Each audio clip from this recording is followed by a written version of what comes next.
Welcome to the Marvel Evolution Show with myself, Andy Stead. And I'm Jarian Gibson. And I'm Alex Stroud. Before we get started, love the little Black Panther noise on the intro there, Jarian. That was excellent. Yeah, that sounds awesome. Yeah, it does. It sounds great. It just reminds me of that little moment in She-Hulk when she says that they say about the visual effects artist and that little sort of pan flutes play. How are we doing, guys? How are we, Alex? All right? Yeah.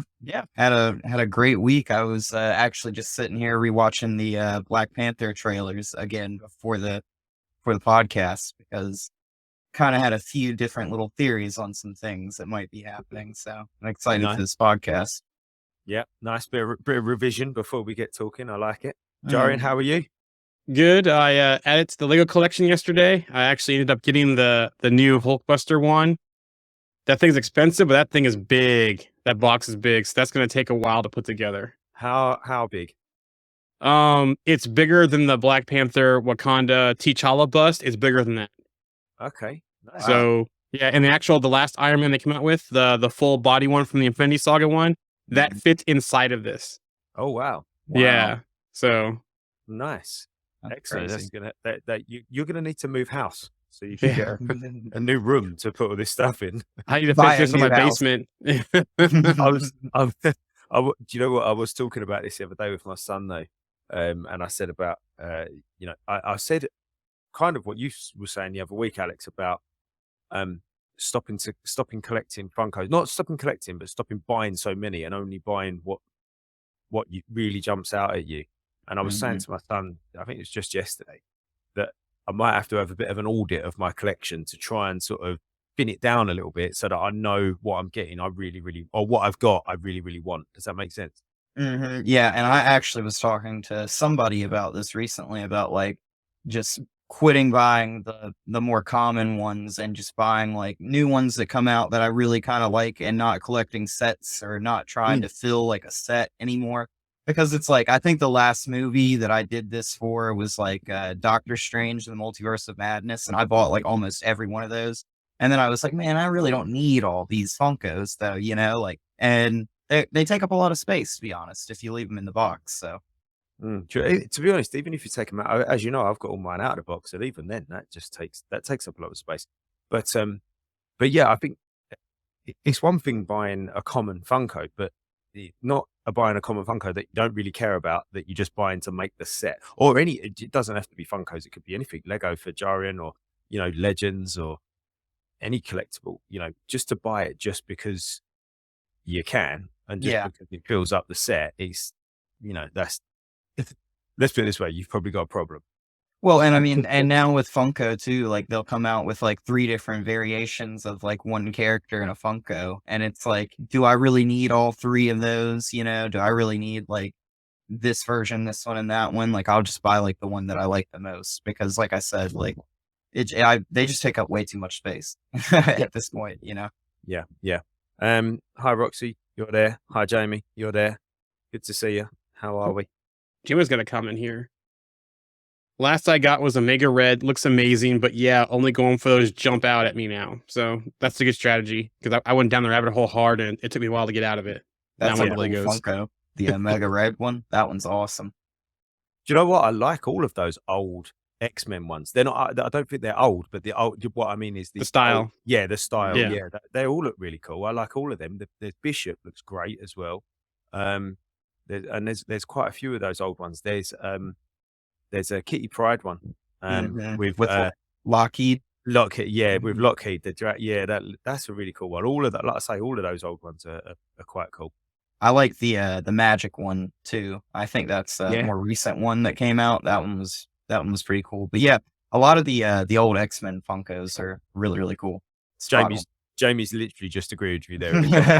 Magic, yeah. So I've got a few new Funkos this week, but I'll get into that in a minute. We're going to talk about Black Panther, Wakanda Forever today. It's out this week on Friday, or 2 days early, I think, in some countries out in Asia, in the Philippines. I know Dave has been saying that it's been out 2 days early over there, or it will be out 2 days early. So good for those guys. But for most of us normal people, it's not until Friday, so I've got my tickets for next Saturday. So I'm looking forward to that. You guys got your tickets booked? Yeah, I'm going Friday. Taking my son for a mental health day, and the wife's going. So I had one of those days on Thursday, which you know about, and I'll tell you yeah. about in a moment. But yeah, no, looking forward to it. So, Jerome, have we got some news?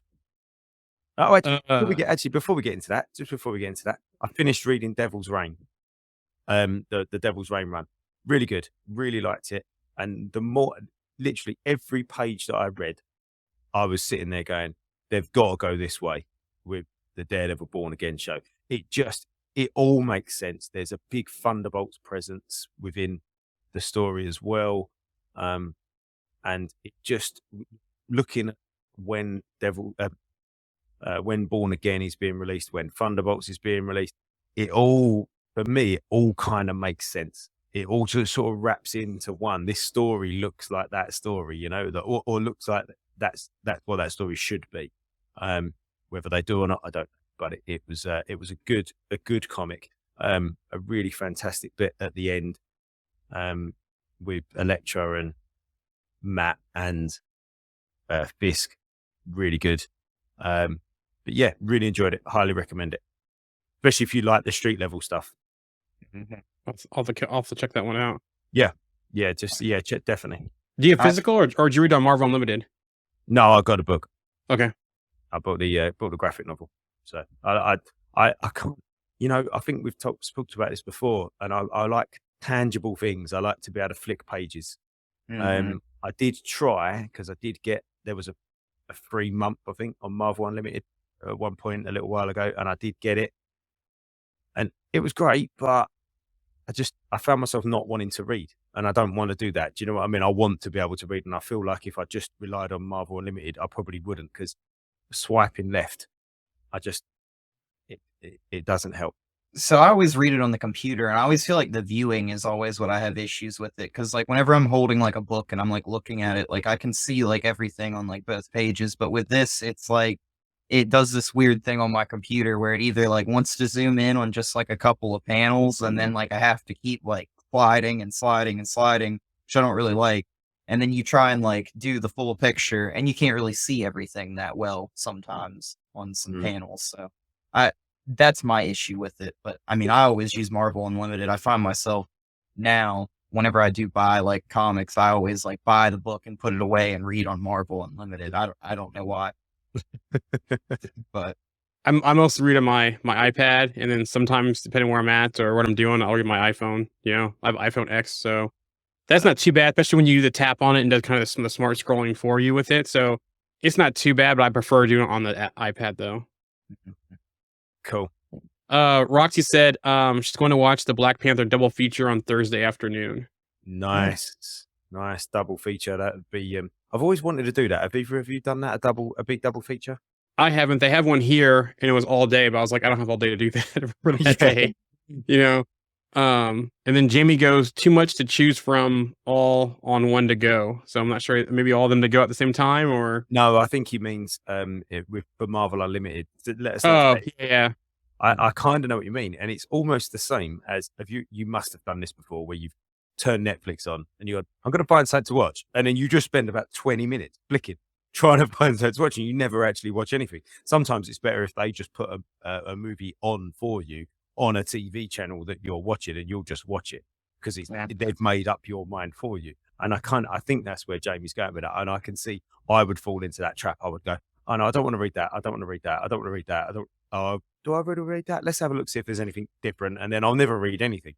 Yeah, Jimmy goes, yeah, it's difficult to choose. And I get it too. I know one thing I do with Marvel Unlimited, because there's so much content on there, is like, I'll read new stuff that I haven't read yet. Or if a project's coming out, I'll go read some things, tied to that project. Like, for example, the new Secret Invasion run that just came out. It's not on there yet, but I'll definitely read that hopefully before Secret Invasion comes out. Yeah, I get your point there. That's nice to be able to reference back to, new projects coming out, so you can reference back to bits quite quickly, can't you? Rather than going, oh, I've got to find this book somewhere, I've got to find this comic somewhere. Yeah. Or and Roxy goes, same here. But then Jimmy also goes, or you got a huge amount selected and you feel a little overwhelmed. Yep.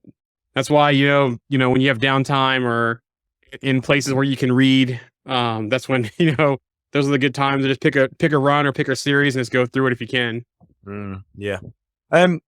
Anyway, I digressed. Let's get talking about some news, because we've got a little bit of non-Wakanda Forever news, then a little bit of Wakanda Forever news, and then we're going to talk about the movie. So over to you, Joran. Yeah. So first up is Wonder Man.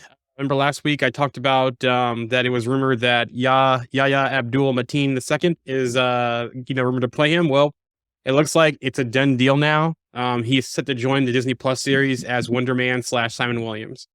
So he's there. I quite liked him in and Aquaman.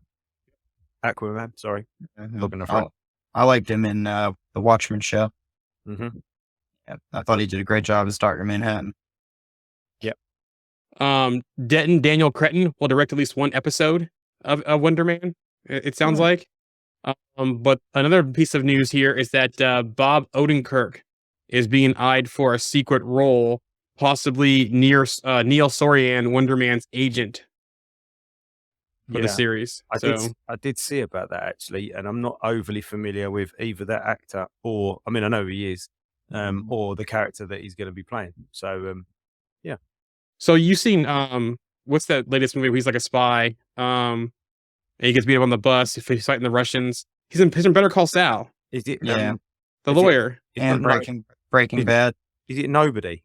Yes, Nobody. He's a star of Nobody. That's Bob Odenkirk. Yeah. Yeah. So that's literally the only thing, because as you know, I haven't seen Breaking Bad. So the only thing I've seen him in is Nobody. I've never seen Better Call Saul.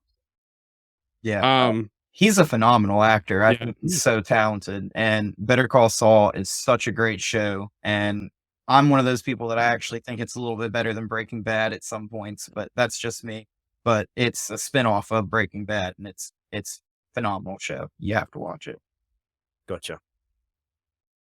Secret Invasion news. Remember last week I talked about Amelia Clark was branded on Disney website about Abigail Brand, the text? Well, they have since removed it, so I'm not sure if that was a leak by accident or if that wasn't correct. So, definitely see what's happening. We know with Secret Invasion, it could be anything, but something to keep an eye on. Yeah, it can go either way when they remove something quickly like that. They've either made a mistake and that's not what they meant, or it was true and they want to get it out of there straight away. Yeah. So you just don't know which way it's gone. Some Quantumania news. Cassie Lang actress Katherine Newton talked about putting her own spin on the established MCU character of Cassie Lang.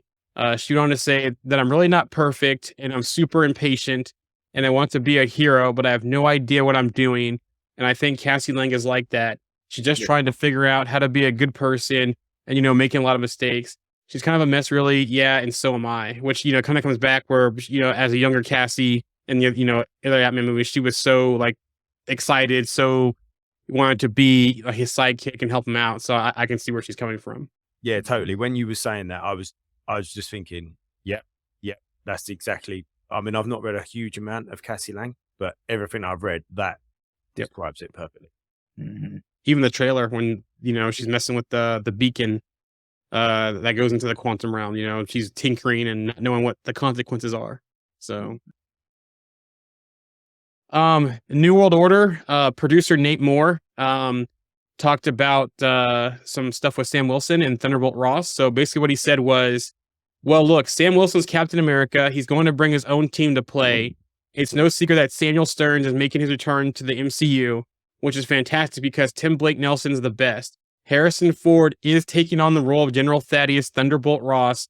And to see Sam Wilson and Thunderbolt Ross, which, if you actually remember, threw him in prison at the end of Civil War because he violated the Sokovia Accords, there's going to be some natural sparks there, which I think they're going to be really fun. And it sounds like they're going to be facing off in this movie, possibly, from what he's leading towards. So...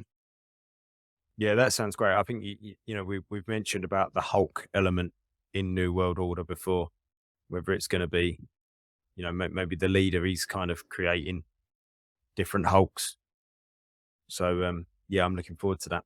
I still kind of like that idea from that. I can't remember which show it was, but it was the one where the leader does the gamma zone where he turns everybody in a certain radius into a gamma monster kind of type thing. I think that would be a kind of a cool premise. I don't know how Sam would be able to do with that but it'd be interesting to see. Yeah, I mean, I think we've said about that before, haven't we? Like, obviously, Sam's just a normal guy. Yep. He's just a normal Mhm. guy with vibranium wings and a vibranium shield. So, it'd be, like you said, it'd be really interesting to see how he deals with these, like, ridiculously overpowered beings. Mhm. So, He's gonna either. Sorry, no, go for it. I'll say he's gonna need some big help, or he's gonna need some tech to help him out. So I Mhm. wonder if there's gonna be any other Wakanda influence in this, since he got his suit from Wakanda. And we'll come back to that point in a minute, actually. Yep. Be interesting if they also brought in She-Hulk or Hulk in that to help fight other Gamma monsters. I mean, I just think that would be a nice little inclusion there too. Yeah, I could wouldn't definitely be see surprised. She-Hulk. Yeah. Yeah, me too. Yep. Film is in pre-production and begins filming in spring of 2023. So Next year. That's next year. yep, that's gonna be coming here pretty soon. There is a rumor going. Let me see. Jamie says, "I find Tim Blake Nelson a really odd actor." Yeah. Elaborate. I request elaboration. he to me, he's kind of that nerdy, awkward, socially awkward type person in the role he plays, especially when he played Mr. Blue in the Incredible Hulk. I thought he was excellent. I thought that was. No, I thought he was too. I'm just saying. Yeah. Right. So- Okay. Yeah. Maybe so- that's what.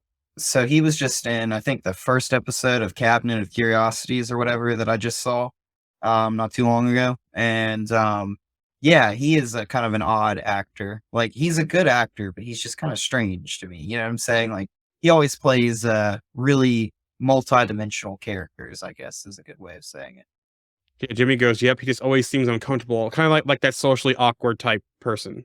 Yeah. Yeah, I get You it. you don't really know where he stands. Like, he seems, I liked him in the Hulk stuff, but I don't really like him in much else. I'll say it like that. There's a rumor going around that Sony and Marvel closing on a new Spider-Man deal. The rumor states that Sony and Disney have apparently been at the negotiating table and are closing a new collaborative agreement. The rumor states that once closed, the two studios could then be working with Holland on sorting out the terms of his deal, which would likely consist of another Spider-Man trilogy of Sony films produced by Marvel Studios, in addition to scheduling him for appearances in Marvel Studio films, with 2 Avengers films in the slate for 2025 and 2026. Those will seem to stand in obvious choices, but it is possible that Marvel might like to have Spidey appear in the Fantastic Four film, which is also scheduled for 2025. Which I could see it, him and Johnny Storm, being pals. I Yeah. definitely could see it. So Yeah. Yeah. I like the idea of Johnny Storm being the same age as Peter. Yep. I like that idea. And being that kind of a little bit, well, he is a little bit reckless anyway, isn't he? And a little bit childish, a little bit immature. Playing pranks on Ben a lot. And I can see him and Spidey getting along really well, actually. Or him and Tom Holland Spidey getting along really well.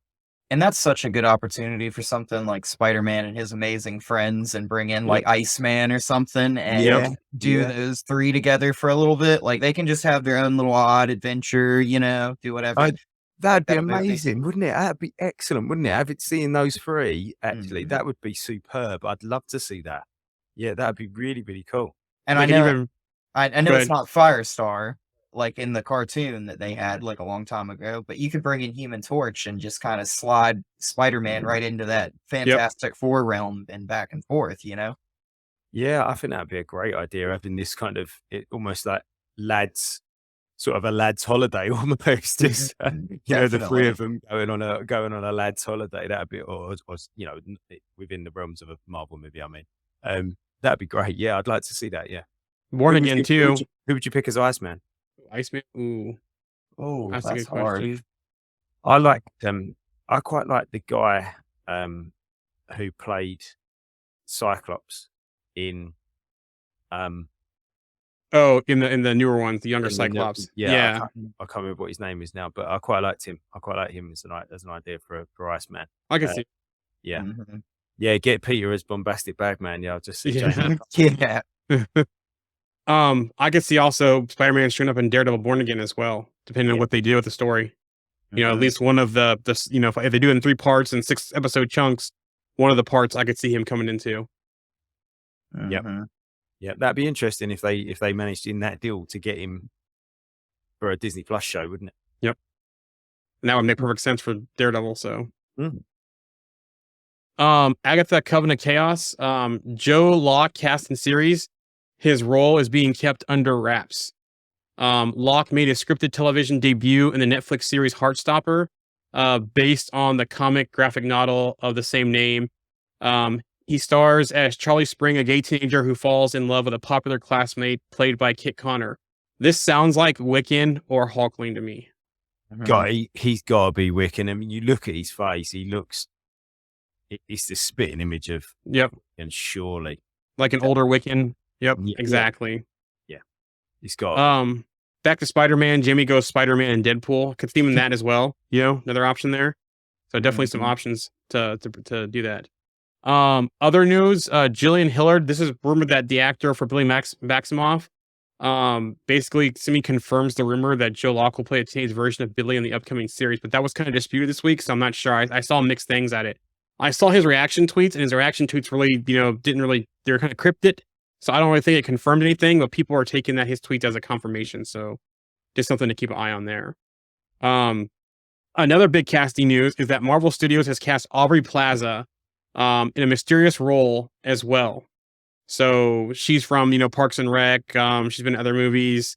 She also was in Scott Pilgrim, the coffee bar friend, I think. So yeah, interesting who she could play, and could she be someone like or Jennifer Kale possibly, because we already have Man Thing. She could possibly be that role. She could be Celine. Was it Celine? One of the ones I thought I saw. No. Yeah. It was Morgan Le Fay. So a couple options out there. Yeah, nice. I just want to track back to the Deadpool thing. Sorry, Daredevil. I've started on season 2 of Daredevil now. I'm working my way through. I'm getting there, and with the Netflix series, everyone talks about the hallway fight scene. Everyone talks about the prison break, Punisher's prison break, and the prison fight from that Justin was talking about the other week from Daredevil season 3.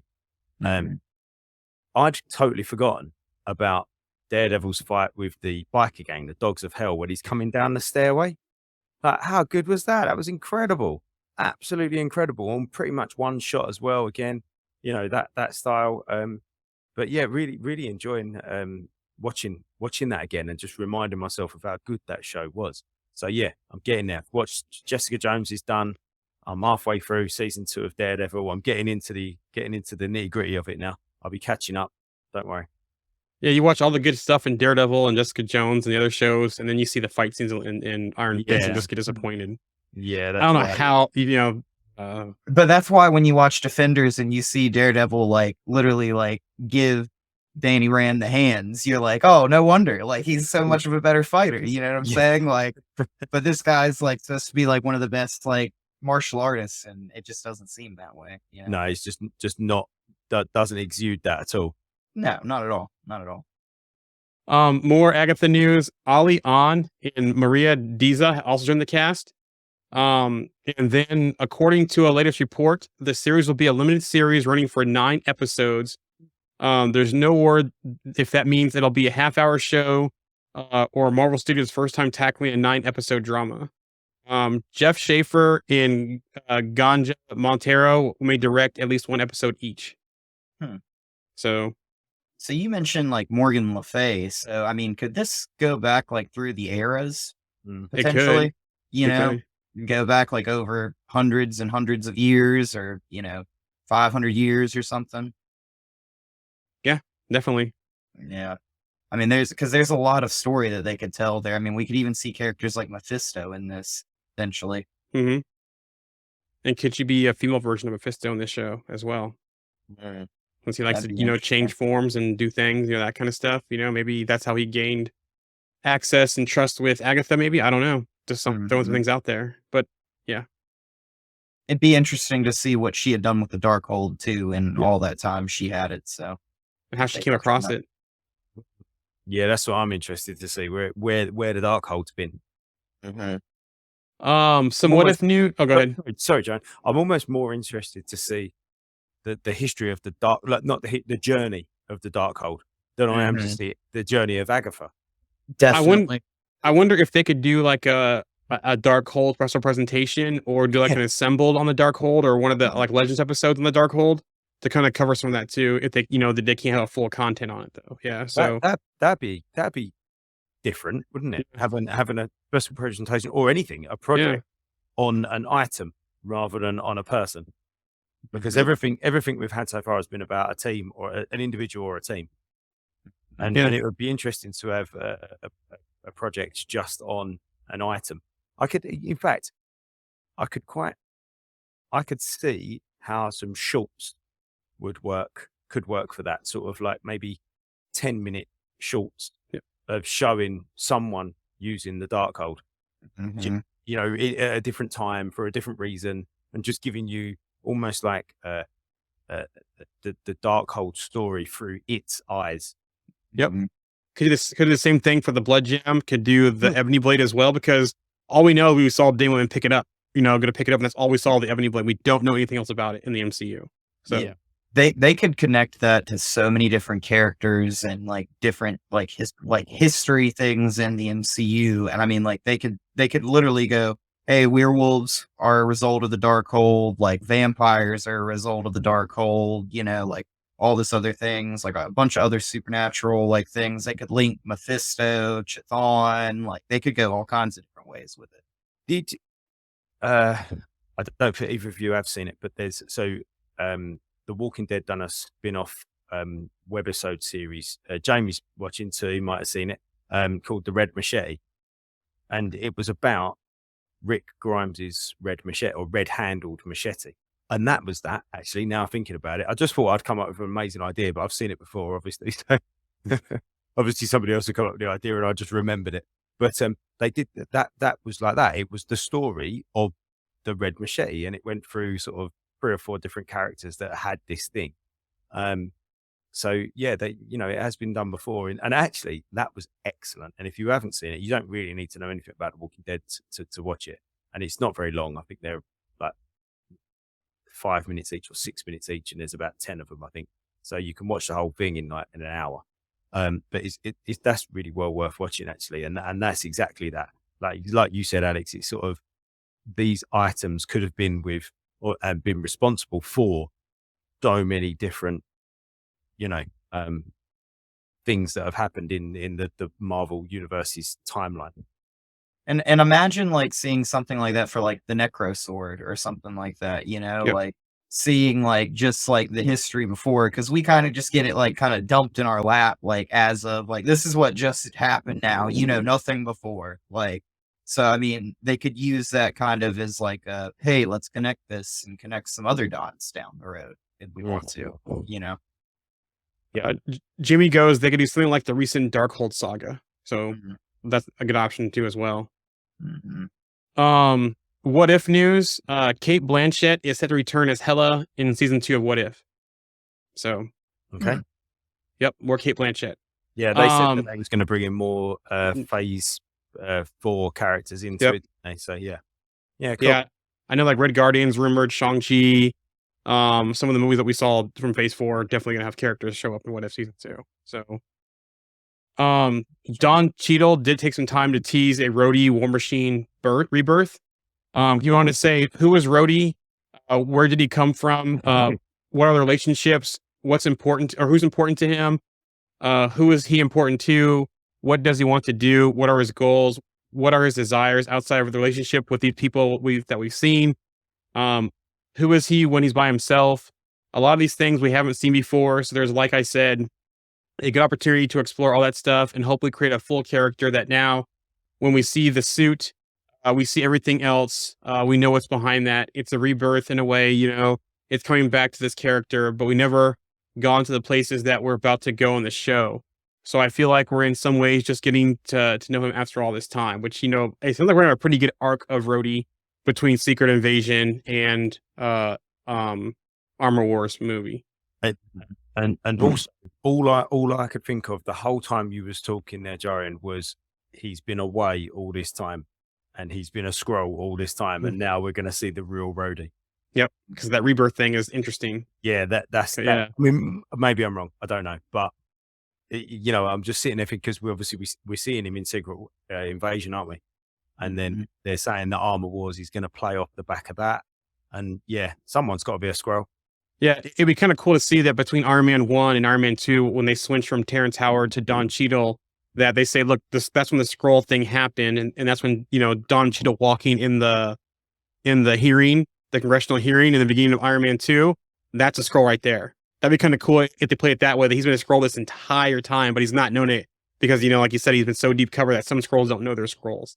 That'd be amazing. Oh God, can you imagine? Don Cheadle will be excellent at doing that. Oh wow, yeah. I mean, I've been saying that for ages, haven't I? About those really sort of undercover scrolls that don't even know that they're scrolls. How good would Don? If anybody actually in the MCU could pull that off, he could do that. Can you imagine the emotion that he would? Oh, I really want that to happen now. He also talked about being 3-dimensional. He said that's the hope, is that he gets to be more 3-dimensional, and, you know, things like, we don't like, his desires, his fears, all the things I think we've only cursory looked at as Rhodey. He always sort of existed in the context of, you know, Tony and the MCU and his job as an Avenger, but really sort of like peel all that back and really get to know what that is, because we don't know much about him. You know, nothing outside of him and Tony relationship. Obviously, he has one with Sam, but we don't really know a whole lot about Rhodey in the MCU. I mean, he's got a big military background too. So like, and they did show at one point, I think it was in Iron Man 3, like he was going out on like missions in the suit and going and doing things. So like, you don't know what he's been doing like in the background all this time. He also talked about his call for Iron Man 2 and the decision to enter the MCU. He said, I think it was a 6-picture deal at the time, and I was trying to figure out how long that was.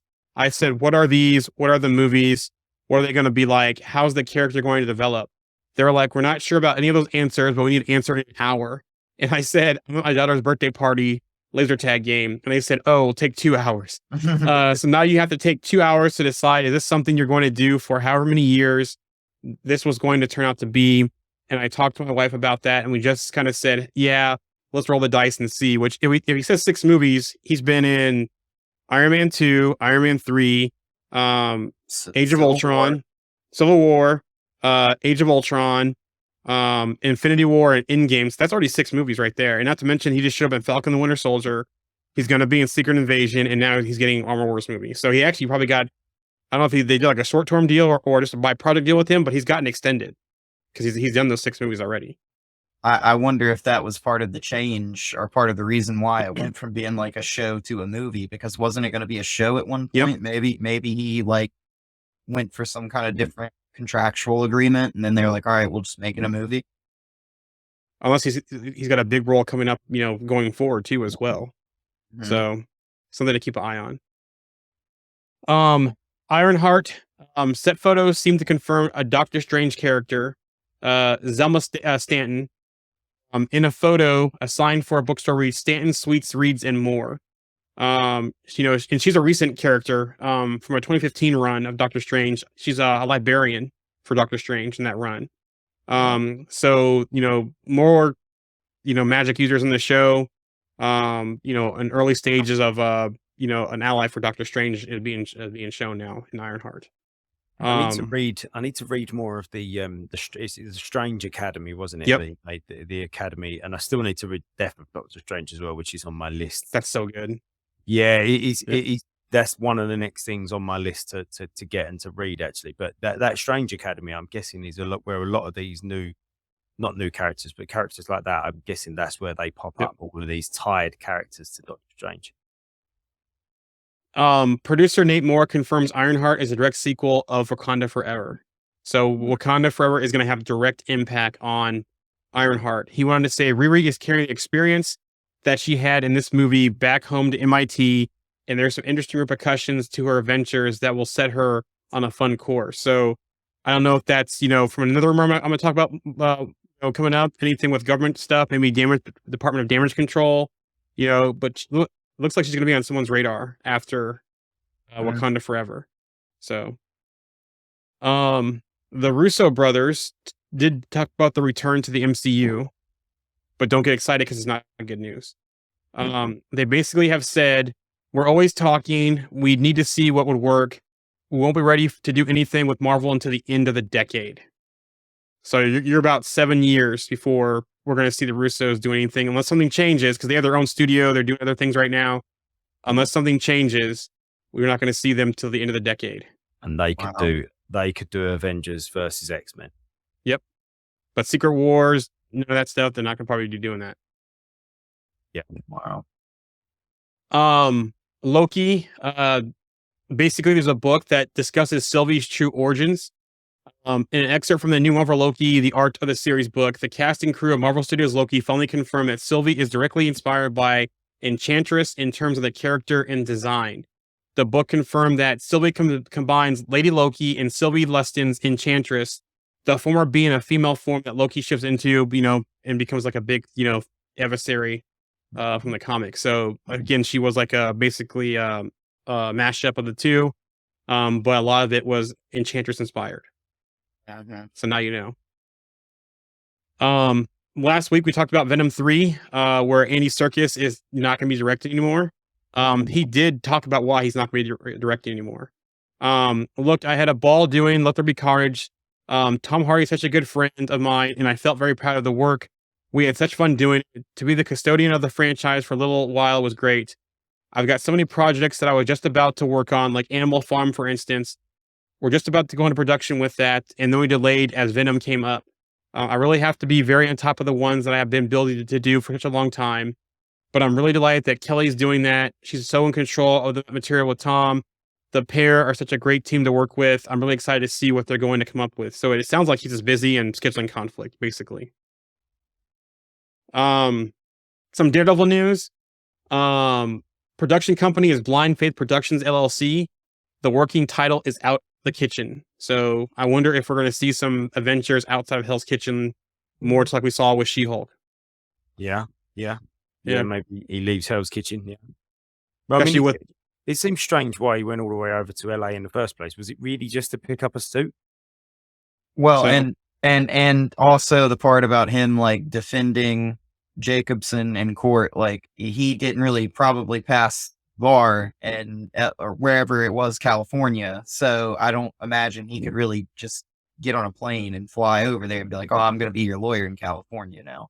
Like, yeah, it seems like a bit of a coincidence that he was there in the right place at the right time, really, more than anything. Also, you're wondering too, what adventures is Echo going to take him on? Because we know he's going to be an Echo as well. So there's some things that to consider with him, Out the Kitchen title. Yeah. So yeah, sure. The big rumor of the week, though, is that Marvel Studios will be developing a project about the U.S. government that would be starring Valentina Allegra de Fontaine, who's played by Julia Louis-Dreyfus. I can't talk today. The character would start a war against Wakanda, but it's unclear if it's Thunderbolts or something else. And this could be tied to what I said earlier about repercussions with Riri after Wakanda Forever. This almost sounds like this could be the idea for Black Panther 3, if it's not Thunderbolts, because from the trailers we know there's some conflict there. We know that people are after their resources because there's no more protector. We know there's some government stuff going on. We know Everett Ross as the CIA. He's been to Wakanda and been at kind of is he an ally or is he not an ally? The whole smiling faces thing. So I wonder if that underlying tone of this, while Namor is the big story and the passing the torch from T'Challa onto the next Black Panther is the story, I wonder if an underlying tone in Wakanda Forever is going to be this U.S. government, planting seeds for a third movie, by trying to get the resources. So yeah, interesting. I wonder whether they could. Almost a bit of a siege on Wakanda in the same way that they've done a siege on. Well, they didn't do it, did they? But Norman Osborn did a siege on Asgard in the books, not necessarily for resources, but because he wanted to show his sort of power. And I wonder whether they'll combine maybe those two stories somehow. Yeah, good idea there. I mean, it would also be interesting too, after seeing like all these new departments after, heroes and villains have been kind of established with like powers, to see like them trying to like maybe bring in powered people into the fold for that fight. Like, So I mean, who knows who could pop up in that, trying to go at Wakanda. Hmm. I mean, Um, how would Wakanda protect themselves? Yeah. What kind of state are they going to be left in after this movie? Yep. 'Cause we know it looks like they're going to get flooded. We know it looks like there's going to be some battle in Wakanda, and what kind of shape this whole battle with Namor is going to lead them in. Maybe they almost do it as almost like an aid, like an aid situation. Oh, we're going to come and help, but actually we're taking over.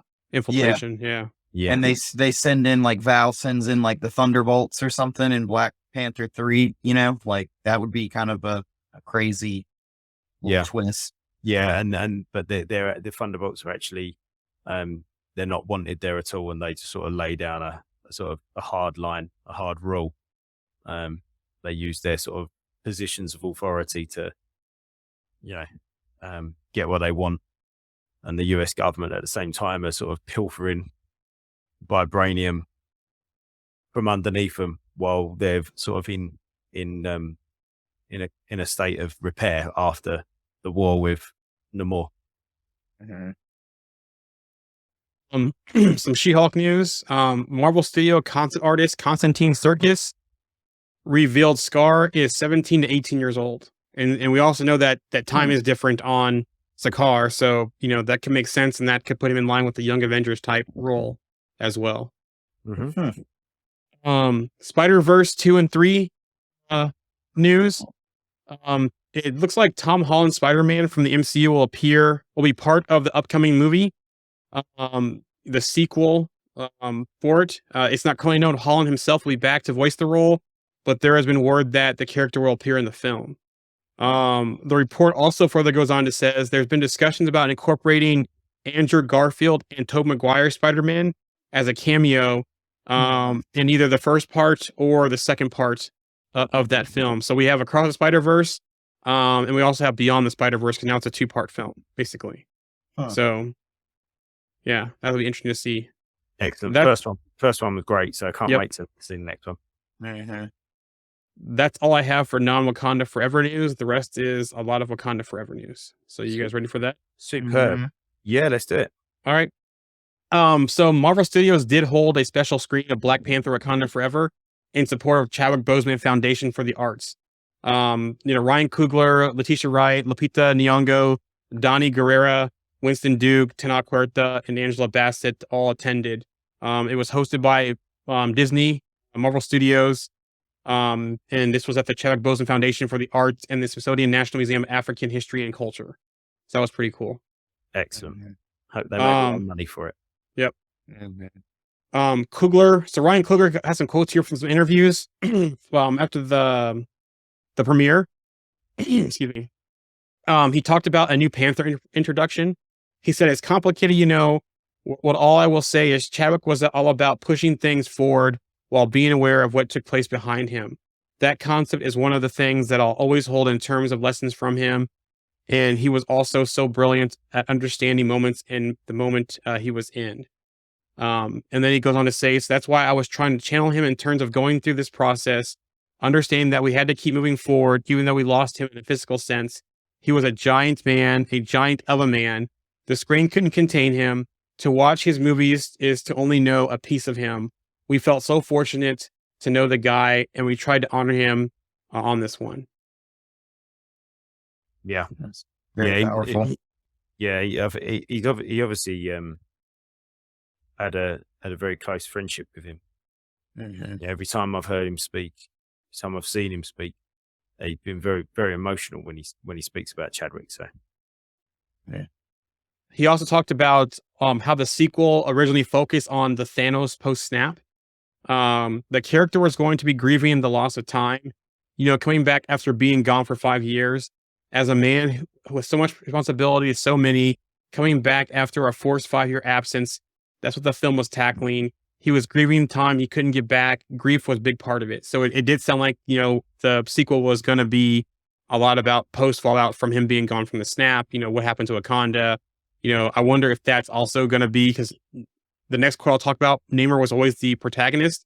So I almost wonder if the whole Namor situation would have happened during the snap and he had to come back and help rebuild Wakanda and fix things.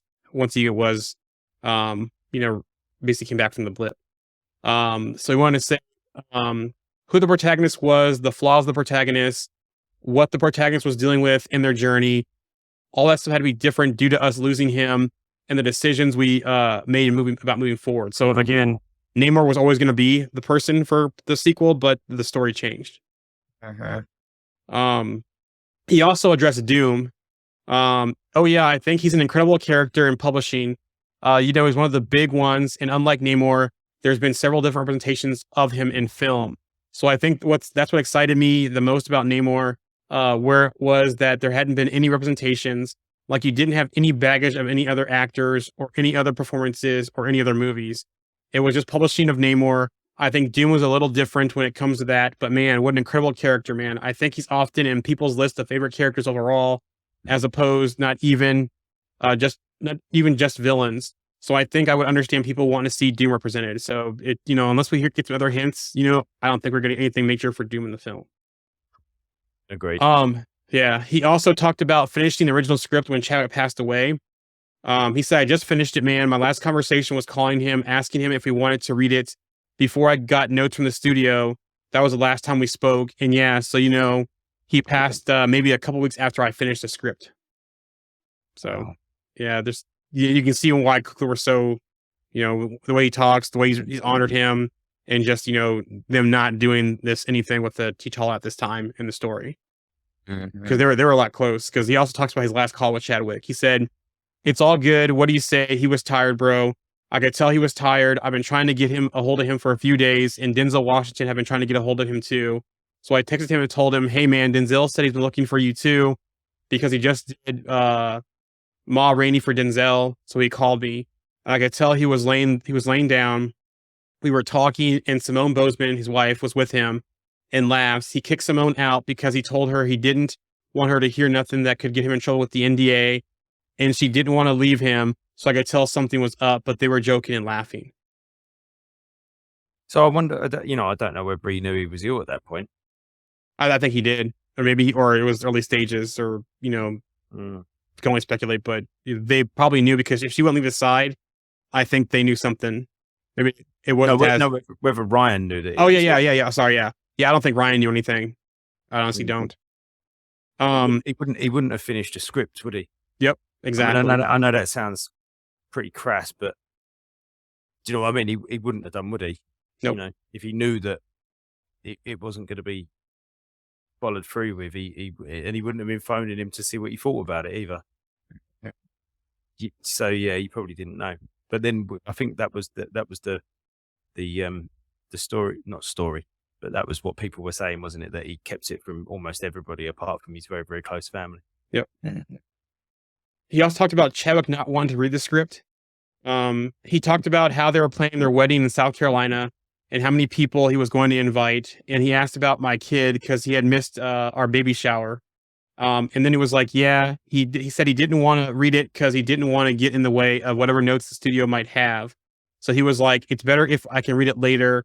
But I found later that he was too tired to read anything. Sad. Yeah, he also talked about Chadwick on the set of Black Panther. Everything about Chad was unique. How he lived, how he died was also unique. I realized that he was an expert at withholding information. He was sick when I met him. I mean, he might have been diagnosed shortly after we met, but was struggling with it when we met.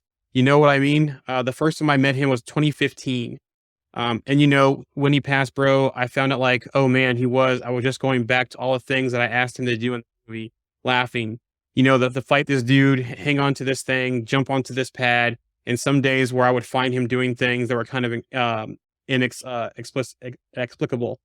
We would do these things in water, waterfall stuff. It would take him a long time to warm back up.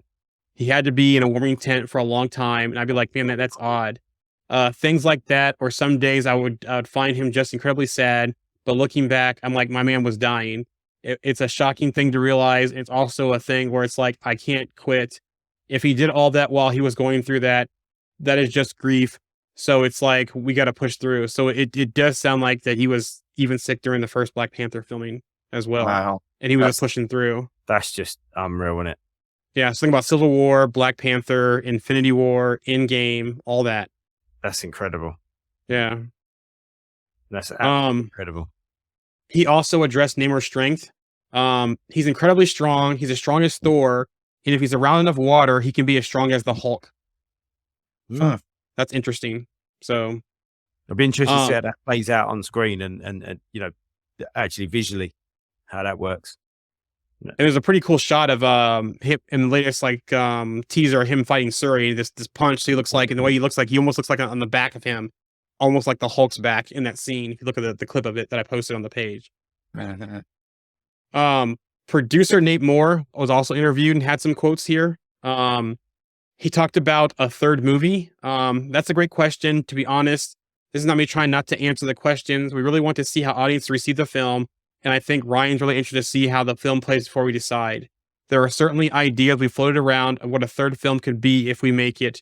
But until the movie comes out, we are a bit superstitious in that way. We don't want to count our chickens because you never know what's going to happen. He said, that's the $1 million question. Look, you never want to count your chickens before they hatch, and the movie's not out yet. Right now, it's like, let's see how people respond to this film.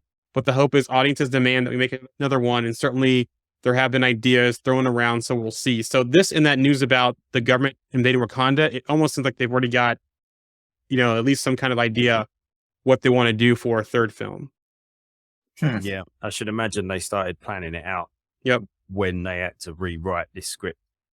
Because they probably already had an idea of where they wanted to go with the third one on the original, when they had the original script for the original second movie. And then they probably had to replan for this next.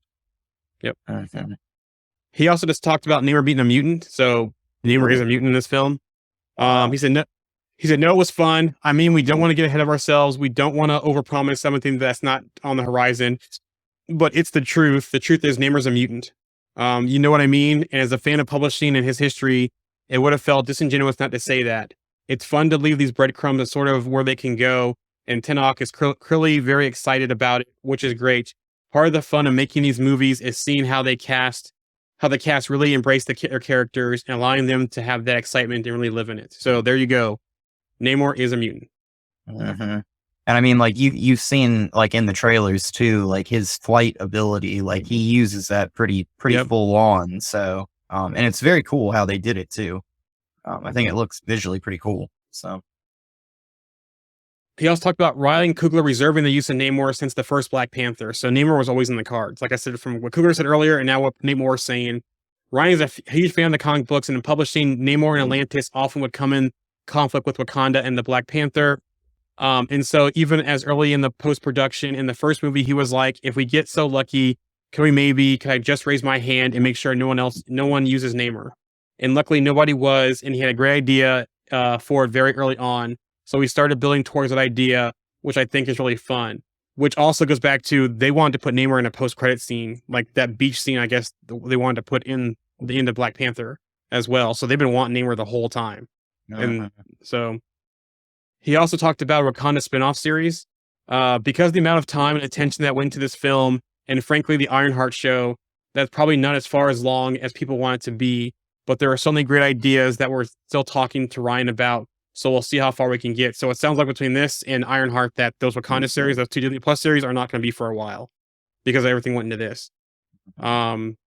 He also addressed when Wakanda Forever takes place in the timeline. This movie clearly happens after No Way Home and Eternals. I think it probably happens potentially concurrent with Thor: Love and Thunder. New Asgard does exist in our universe, for instance, or in our film, and almost concurrent with Ant-Man and the Wasp: Quantumania, which is coming out in February. So this does sound like this is all around the same time frame when it comes out to be in the timeline. I think that's really interesting. I guess that there's going to be some sort of reference to New Asgard. Yep. If that's the case, why say that if there's no audible or visual reference to New Asgard? It seems a bit strange. I mean, how would we ever be able to tell if they didn't make that kind of reference? Yeah. He also discussed a new Marvel genius in town, and this is referring to Riri. I think it was important to introduce her because a couple of things. She's a character thematically who has experienced loss in her path with her stepfather passing away. We love the idea of her as an African American woman in America, sort of encountering Wakanda. She has a different point of view than Killmonger, but there's a similar notion of seeing something that may have been lost. We love the idea of a woman who is potentially as smart as Shuri, but has such a different experience with that intelligence. And I think that made her kind of undeniable as part of the fabric of the movie. So it looks like, she's going to be on par with Shuri as far as intelligence in the MCU. Mm. Just So- younger. Just Yep, younger. just younger and different experience. Whereas Shuri's a princess, and Riri grew up in Chicago. So, Mhm. Disney also confirmed that Queen Ramonda is the new leader of Wakanda following T'Challa's death. So Shuri did not take over, and M'Baku did not take over. Queen Ramonda did. Ramonda is such an important character. Here's a mother who lost her husband and now her son. She's been ruling Wakanda in the absence of the king. It's an interesting dichotomy, seeing these two women as leaders, as the queen and the princes, as a mother and a daughter. So there you go. I don't know that that's going to be true by the end of the movie, but at least from the start, she's going to be the queen. Well, we saw the United Nations thing that she was addressing. So, and last time we saw the Wakanda at the UN, it was T'Challa addressing them. So that was also a big hint. That's strange because obviously it doesn't work like a normal monarchy then, because Shuri would be the new leader of Wakanda. Let's say for example that happens. Succession, yeah. Yes, the line of succession in this country here is that's what would happen. It would be Shuri. It wouldn't be the Queen Mother, basically. It wouldn't be the Queen Consort. Sorry, it wouldn't be the Queen. It would have been the next oldest child. So I wonder whether that was a political decision. That Ramonda, that Shuri wasn't ready to take over as leader. So, but Ramonda was. It almost goes back to what M'Baku said in the first Black Panther about technology and other stuff being in the hands of a child. And maybe Ramonda knew that if that passed on to Shuri, that it would cause internal conflict in Wakanda, even though that by the end of the first Black Panther, that M'Baku was pretty much, being more ingrained with the royal family. Mhm. Yeah. I mean, it could very well just be one of those situations where she's like, "Hey, I'll hold the throne for you until you're ready," type of thing. Yeah. Or until they can do it another. Oh, go ahead. No, it's just temporarily in charge. Yeah. Or until they can do another challenge and get follow the proper procedures as well. Yeah, she could have been like appointed by Shuri or something, just like a temporary appointment or something. Or thinking back too, when T'Chaka died, T'Challa did not automatically become the king of Wakanda. He had to go through the whole ritual, and that fight with M'Baku and then with Killmonger and that kind of stuff. So, maybe they didn't have that process yet, and that's why Ramonda's a temporary ruler. Correct me if I'm wrong, but he is the king, but that doesn't necessarily mean he was the Black Panther. Like that ritual was for him to become the Black Panther was for him to become the Black Panther. It wasn't for him to become king, or are they one and the same thing? I thought it was both, because you're protector and ruler of Wakanda when you're the Black Panther. So that is both. Because look at Killmonger. They didn't finish their challenge. Killmonger pretty much became king and protector after that in that fight with T'Challa. So was T'Challa Black Panther before T'Chaka died? Yes, he was. I think he got passed on to him. Maybe when T'Chaka, maybe also too, maybe the king or queen or whoever's in charge can designate that role, because at that point T'Chaka was older. So he probably passed the mantle of Black Panther to T'Challa, but T'Challa wasn't king, he was just Black Panther. And I know at one point T'Chaka was both, like we saw at the beginning when he killed his brother. Yeah. He was both. So sometimes they're both, but maybe he got to the point in his age saying, I'm too old to do this stuff, like the whole Danny Glover, his weapon, I'm too old for this shit. And he said, okay, I'm going to hand that off to T'Challa then. So. And I mean, that would make sense with the environment of being able to be challenged for the throne, like in a physical combat manner. Like his father may not be able to like beat somebody in combat, but he could appoint the Black Panther, like, T'Challa to do it for him, to compete for him, type of thing. A little bit like what they did in Game of Thrones, like a trial by combat type thing. Yeah. 1 second. I'll make sure we're still online because our chat's kind of gone silent. So let me just double check the stream real quick. Okay. Make sure, because the chat's gone quiet and we still have people here. But yeah, okay. Just the chat's gone quiet. Okay. Making sure we're still good. The next piece of news, in-game did influence the post-credit scene. So basically, I've heard those rumors too. No, I think the subject matter of the film was such that it didn't feel appropriate to have them a stinger, much like Avengers Endgame felt like an emotional experience that you also didn't need a stinger at the end of this. This felt like we just wanted to tell the story, and so it was conceived without added bonus. So unfortunately, there isn't an end credit scene. So there's only one post credit scene. It's a mid credit scene. Then he further explained that this time, obviously, the weight of the movie is a bit different, and the tone of the movie is a bit different. And it felt, especially once people see the film, we felt the ending was so poetic that to go back and say, here's a tag at the end of the credits felt a little disingenuous tonally from what we were doing.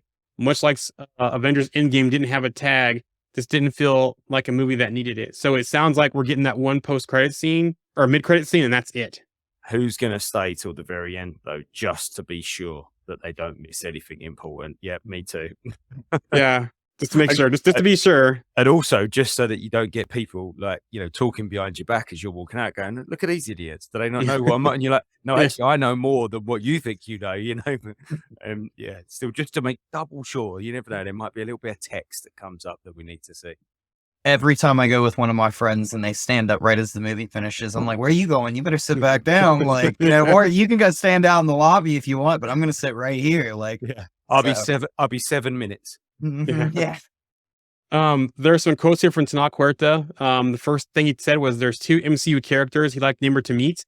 I mean, it would be great to meet Iron Man, Black Widow, I think would be great. I admire both of them. And yeah, those characters are so good. And we know they're not in the MCU anymore, but if there's a multiversal Illuminati where Namor is on and we get a different Iron Man through that, there's one way he can meet them. Secret Wars, another where they could bring back Black Widow and Iron Man. Also too, who knows what we'll see with, could have Natasha been a Skrull too as well this whole time. There's ways they can bring her back. That's one of those moments where he's sort of going, I'd like to meet Yondu. I'd like to meet Tony Stark. I'd like to meet Natasha Romanoff. I'd like to meet all these people that have died. I'd like to meet Aunt May. I'd like to wait, mate, someone better tell this guy quickly, It looks like Jimmy Cloud. She says, if I was unsupervised, I would announce to the whole audience to sit back down. This is on the post credits thing of people getting up. Yeah. Right. Tenoch also addressed that he couldn't swim before the project. He says, yeah, I didn't know how to swim before this movie, but now I can hold my breath for 5 minutes. So, wow. Yeah. I was standing 10 yards away from him when he said that. Yeah, I saw your comment on the page when I posted that article. So yeah. That was really interesting when he said that. He was training with free divers, and it was a bit of a joke. He sort of put his hands up to it and said, actually, I couldn't swim at all before I started this project. But yeah. He also talked about on challenges of being the antagonist. He said it is tricky when you have a character like this because you are the antagonist. You're going to destroy something that is not just in the story, but the people, the people outside. A lot of people feel identification with Wakanda, and I'm include myself in Wakanda in the narrative representation and everything. So now I have to play the bad guy who destroys, laughs, or try to destroy that legacy. And at the same time, I think Ryan, the script, and he found a way to make it human to justify why people do that kind of thing, which is going to, basically say that he can't come out of this film being a villain. Like, like we talked before, there's no way he's going to be tied to T'Challa's death. Because you look at Namor's arc in the comics and that kind of stuff. Yeah, at times he can go off the reservation, but he's also an Avenger, Illuminati, other things too as well. So they can't make him irredeemable in this film. So let's say that at the end of this movie, Wakanda and Namor and his people are on kind of good-ish terms or decent terms, like they come to some sort of agreement. Could we potentially see maybe him return in like a Black Panther 3 type movie? We could.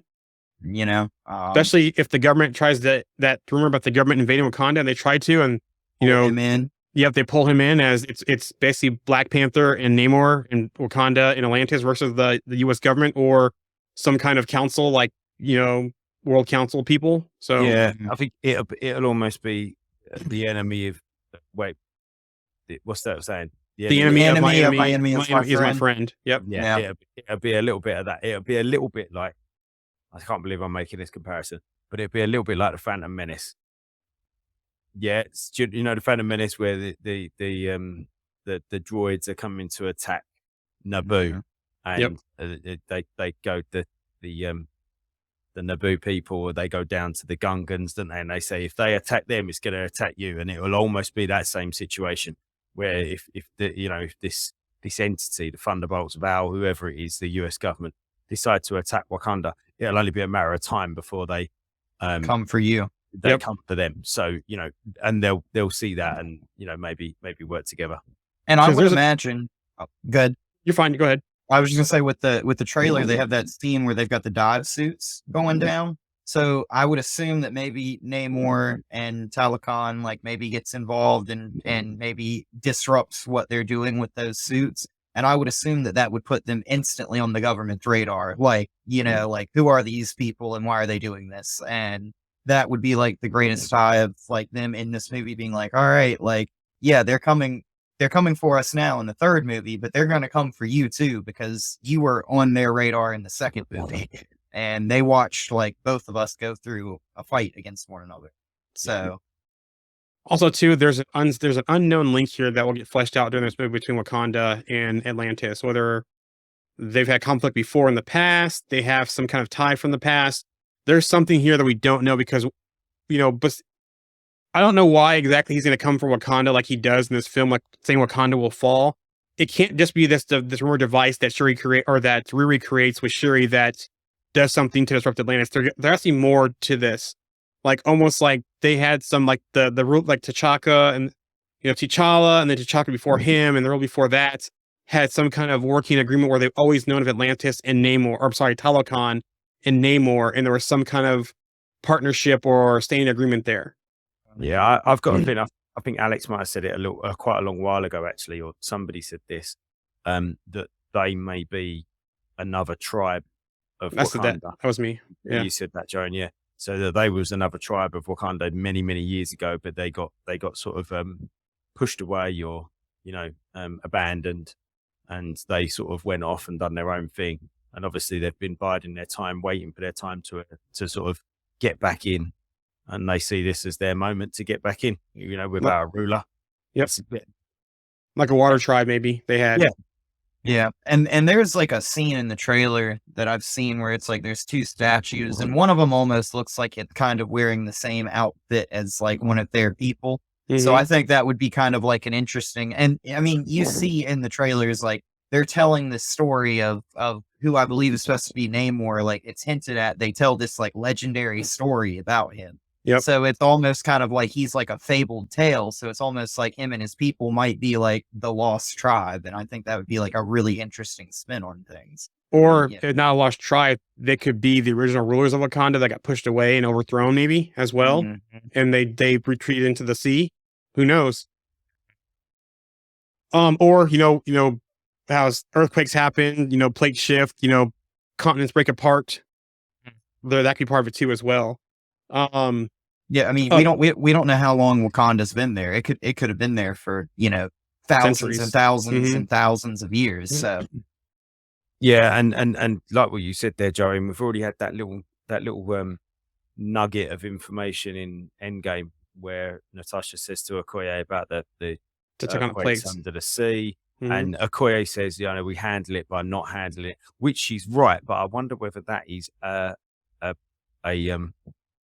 just something that they've always been told to not worry about. Don't worry about that. Don't worry about that. And only one person knows why you shouldn't worry about that.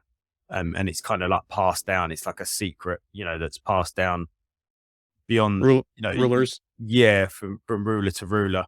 So, in House of Dragon, they show you the sort of the king passing down the secret, or not the secret, but the prophecy that the death from above the wall will come down to the line of succession. So maybe it's the same sort of thing.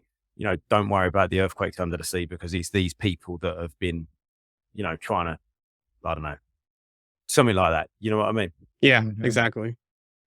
Go ahead, Alex. Something to say? I was just gonna say, and you know how Namor has his spear in this? It would be really interesting if that was like the only piece of vibranium that his people had, or something, was like the spear or something, and he's like coming to Wakanda with his vibranium, like gonna take more vibranium or something. Like that'd be interesting little twist there.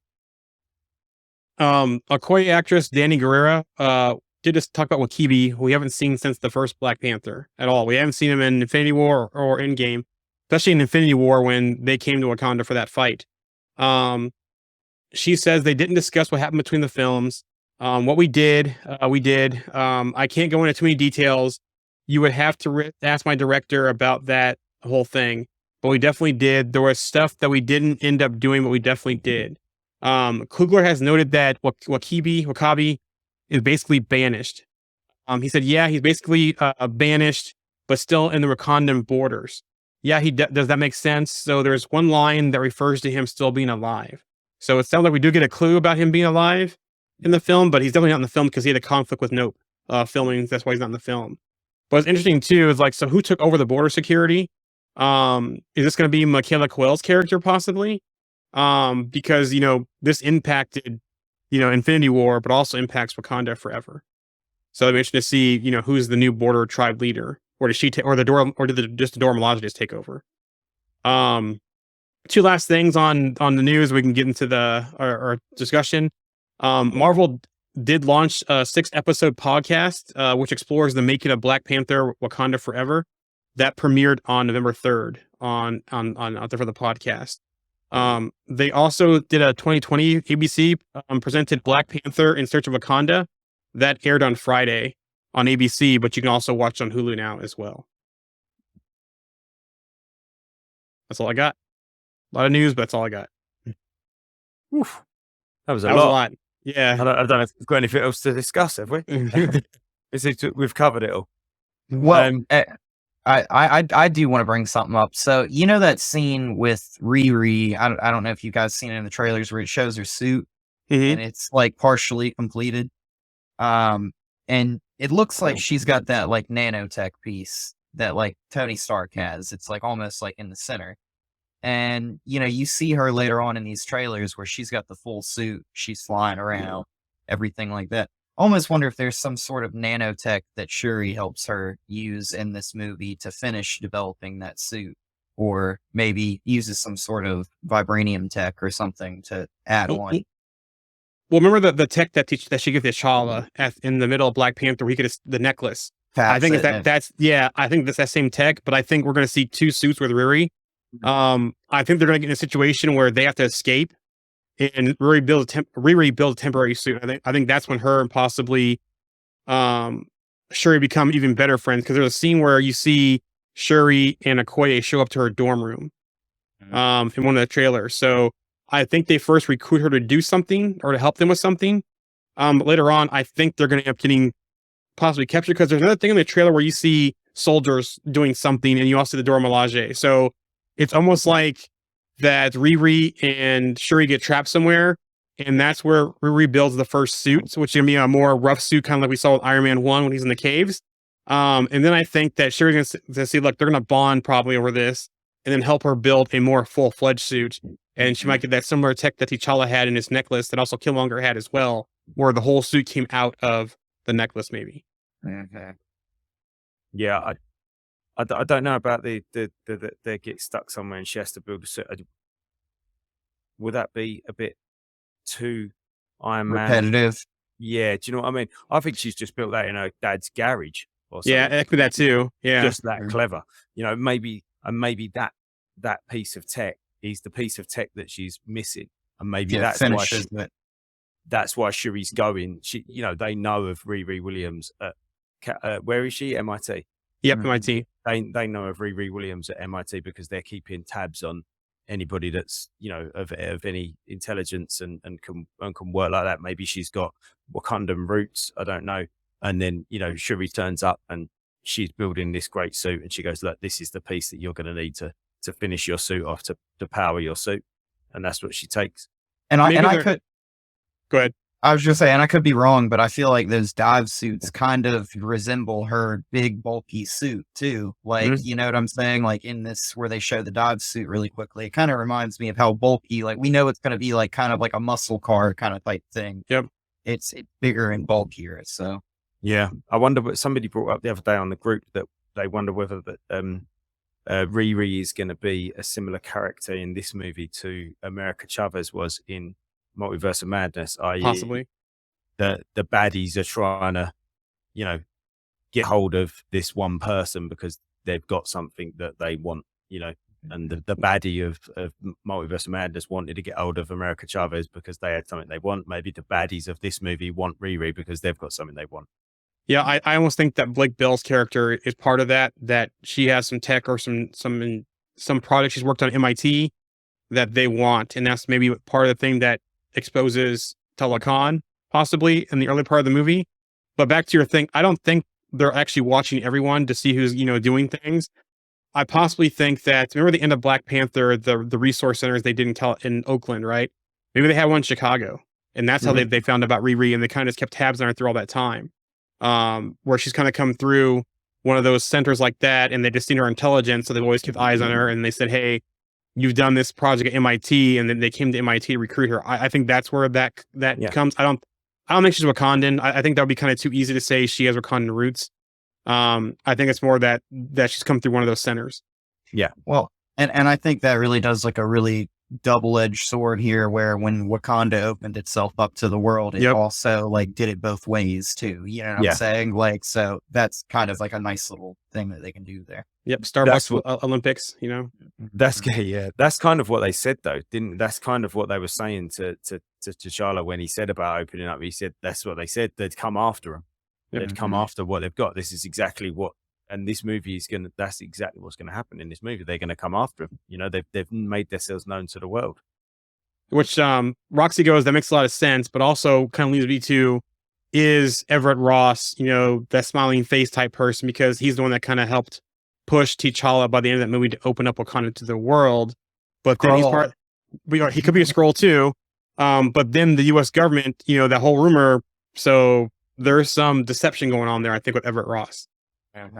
Yeah, maybe it could be a scroll. Yeah.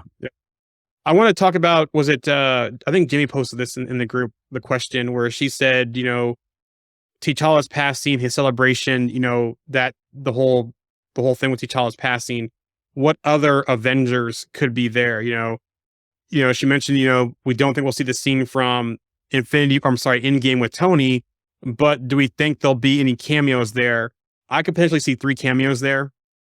I could see Bucky, just because, Bucky's relationship with AO and this Wakanda in general.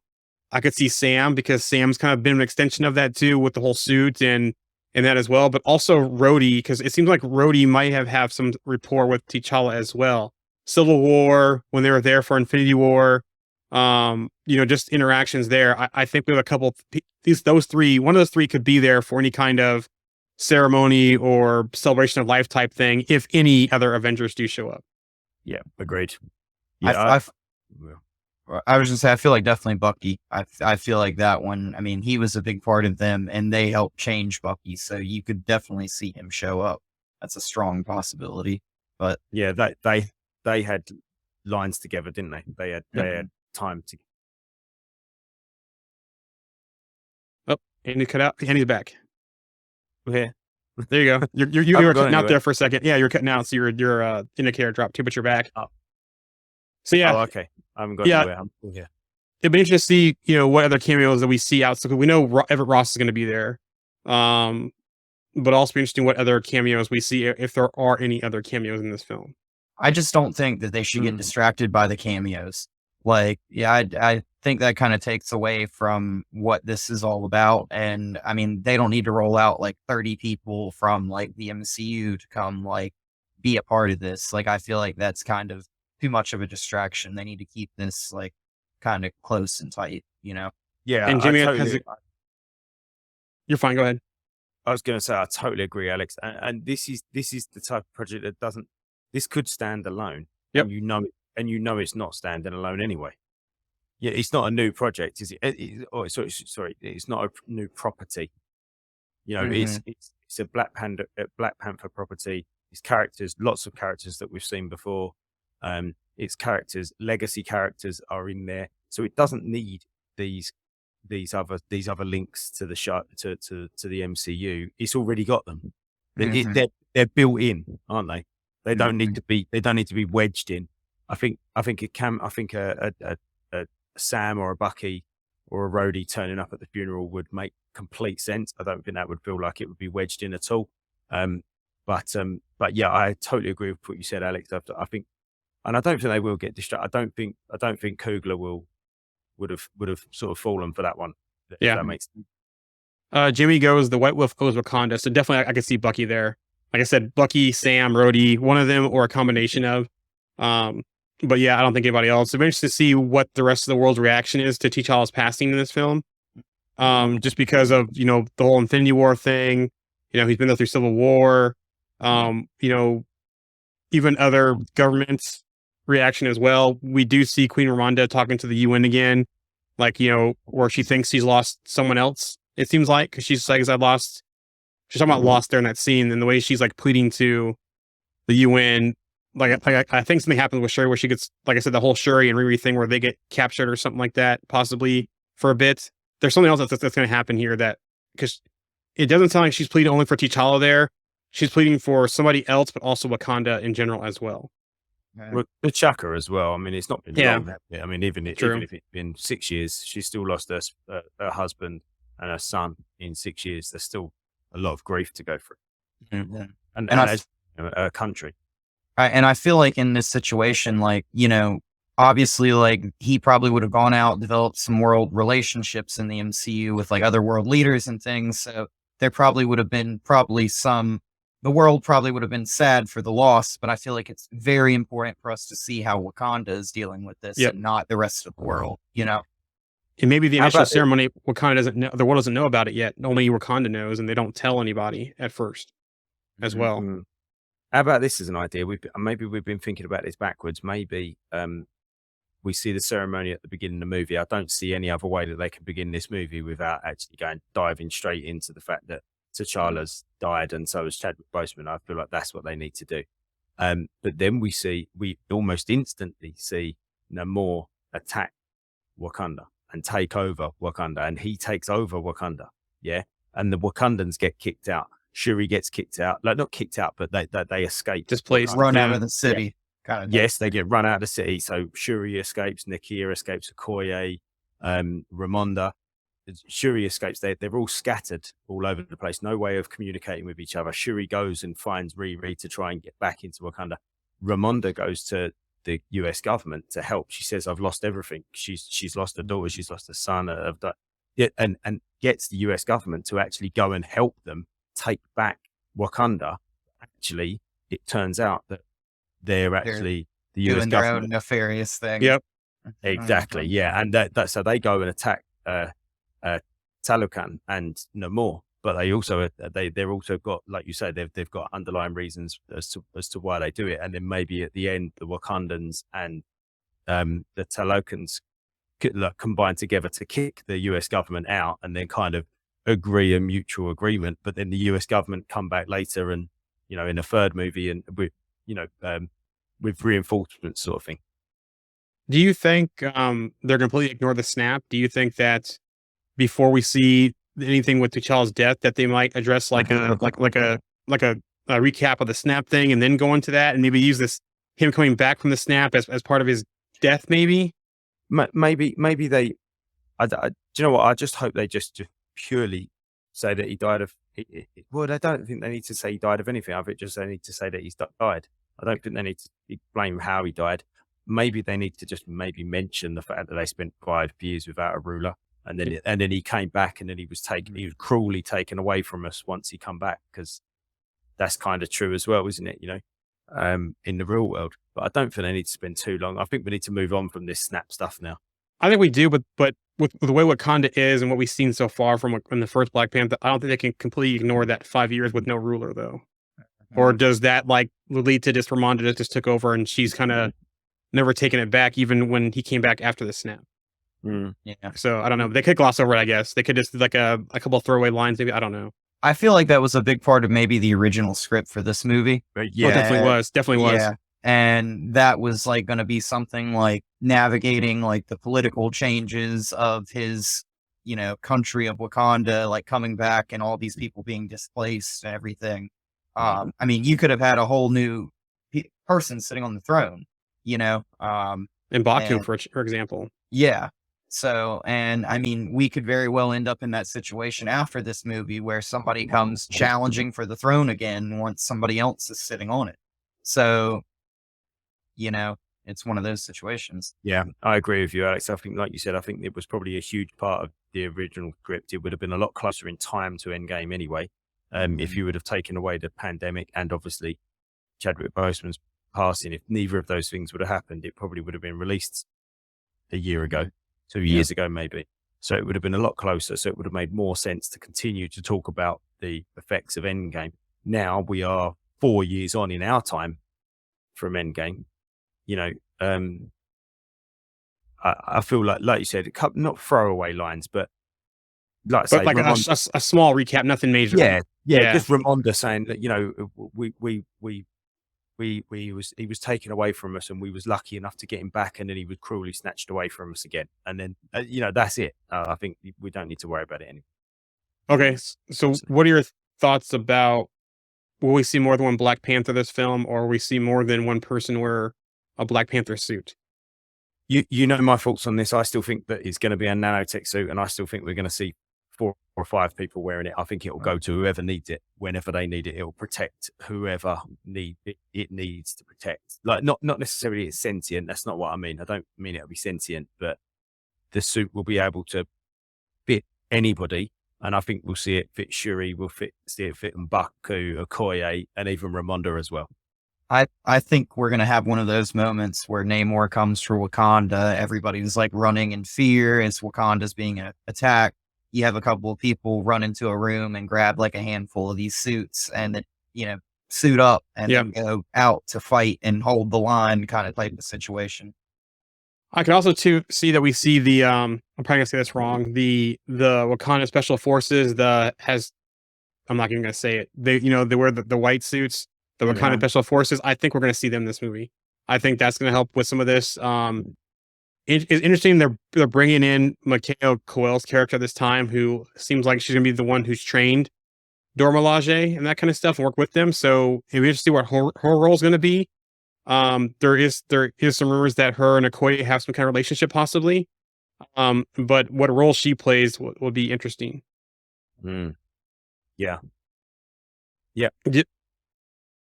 Do we think by the end that Shuri will be the Black Panther and or be the ruler of Wakanda? I feel like she'll be the ruler. I don't know if she's going to remain the Black Panther like for a prolonged amount of time. I feel like it's going to be a result of the current situation and kind of just she doesn't probably really want to be the Black Panther. I feel like I could. Yeah, I don't.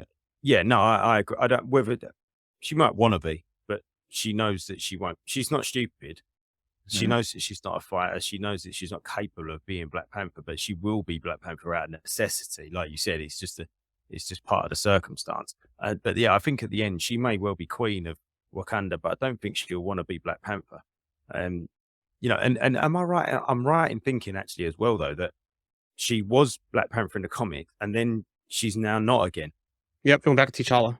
Yeah, exactly. So I reckon that's exactly what's going to happen in this as well. I reckon she kind of will be quote unquote Black Panther. She'll wear a Black Panther, suit, and she'll be Black Panther because the circumstance needs her to be, but she won't be forever the Black Panther.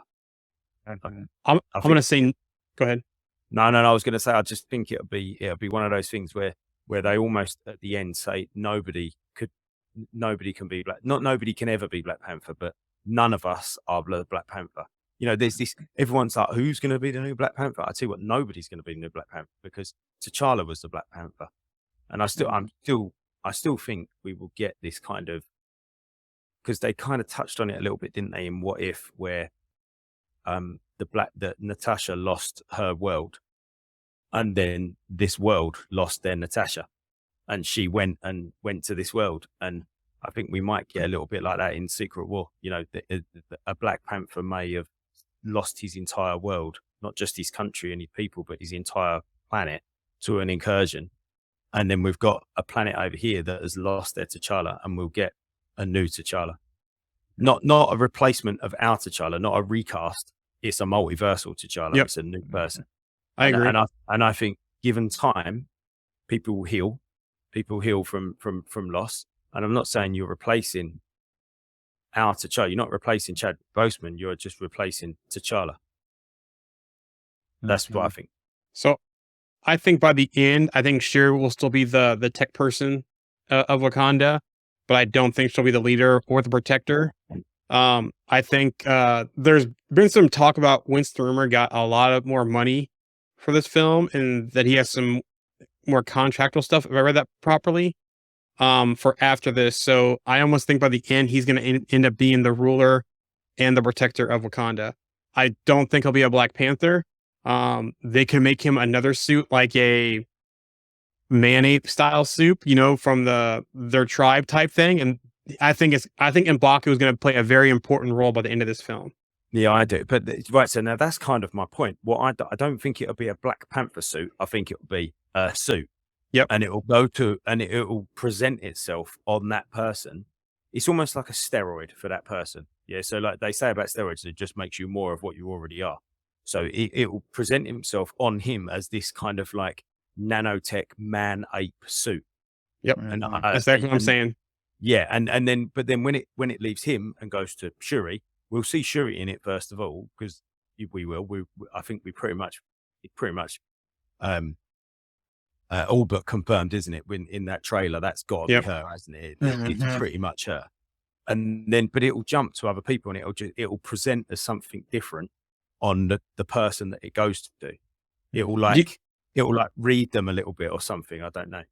I don't think it will jump to them like a symbiote style thing. I think they'll all have their own suits, because, like I said, she had multiple that she created. So I think they'll have their own tech and not share anything. Yeah. Okay.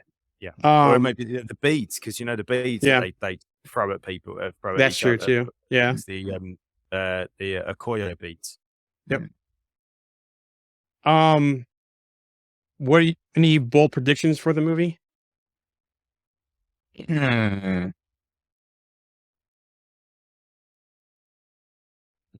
No, because not unlike there's going to be this cameo because of what Alex was saying earlier. Mm-hmm. I mean, like, I feel like we're going to have a setup to basically bring Namor back into the fold here at some point at the end of this movie. I don't really think that's too bold, but I feel like since we've already seen people talk about how he kind of like starts as this antagonist that's not really an antagonist kind of type of thing. Yeah, the way they're walking that line with him and how they're playing that. Yeah, they've got like 1 foot on like antagonists, you know, kind of 1 foot in, 1 foot out kind of thing. So I'm kind of like, in this situation, I can totally see him coming back into the fold with Wakanda, or just having, you know, other conflicts with other governments or other nations around the world.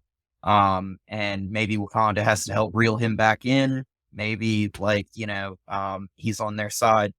He could end up anywhere, to be honest. It's Namor.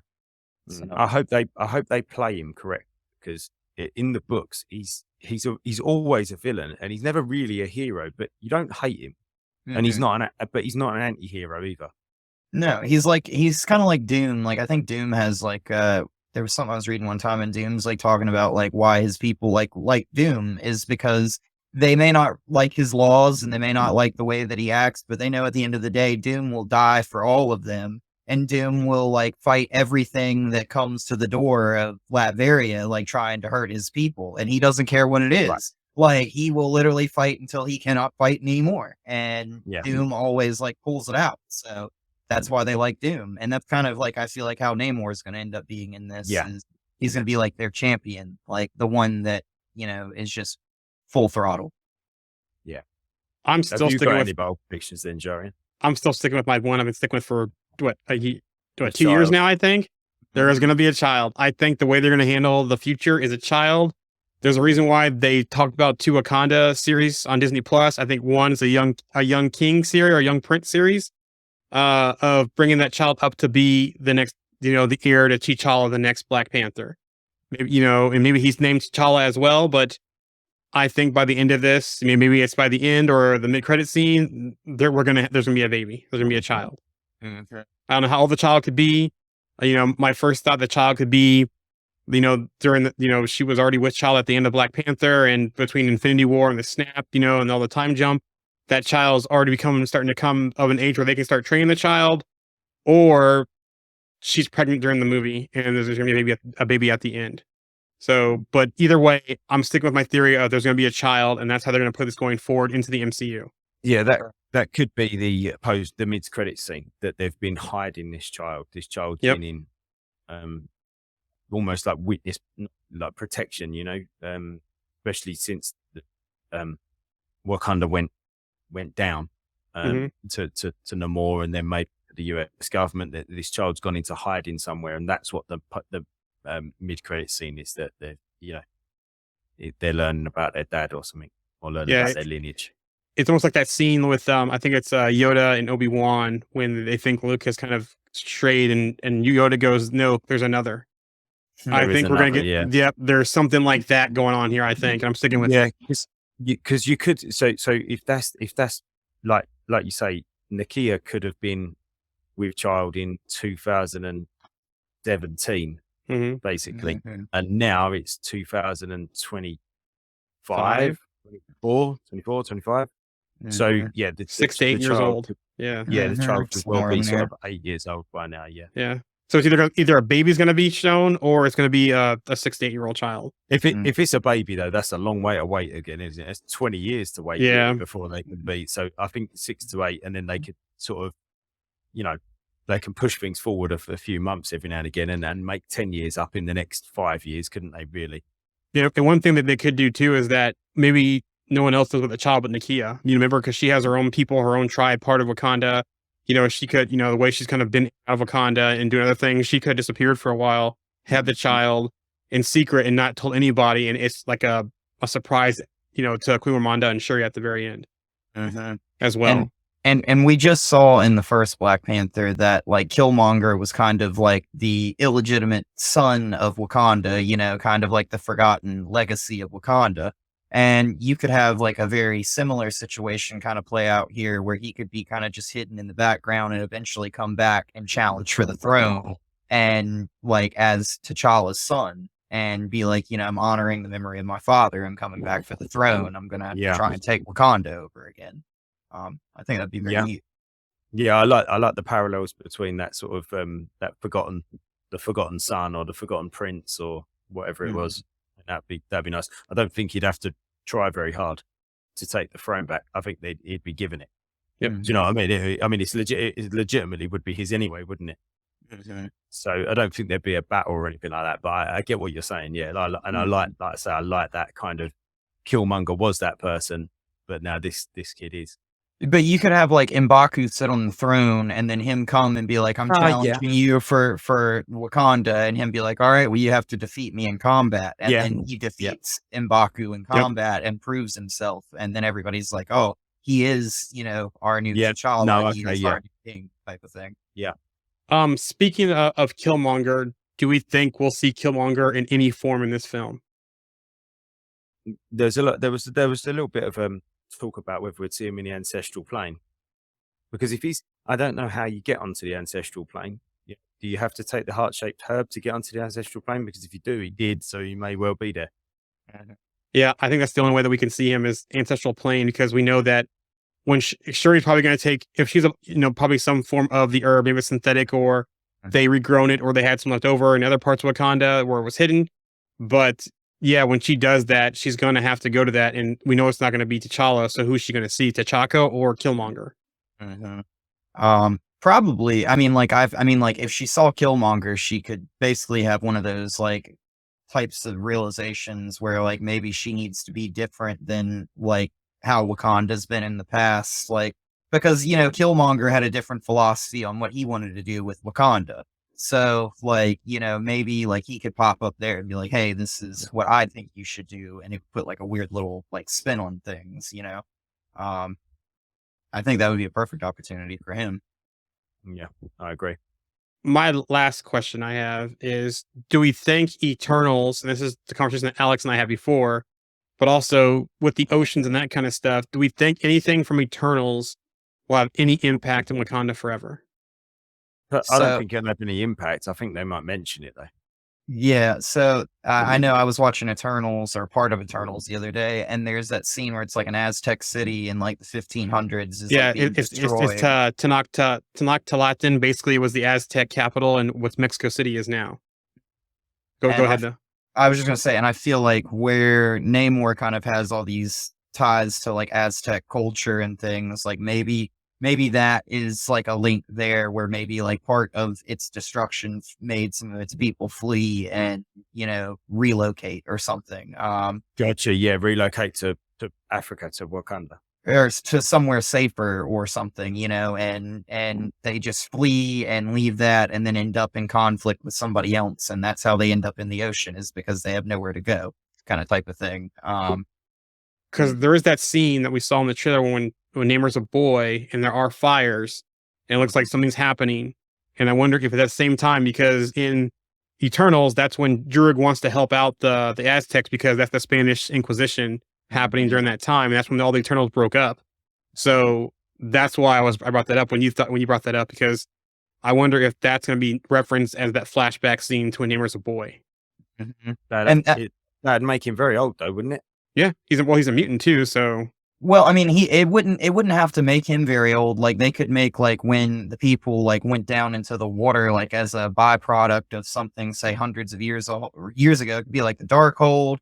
I mean, they could even find like their own like version of the herb or something that changed them and made them. Maybe there was like some plant underwater or something that they ate, and and then that slow that, age that them. Yeah. yeah, and it changed them. Like maybe they somehow adapted. I don't know, but like you see in the videos on the trailer, like they've got like face coverings to breathe, like like on the surface. So, I mean, like they could go so many different ways with this I potentially.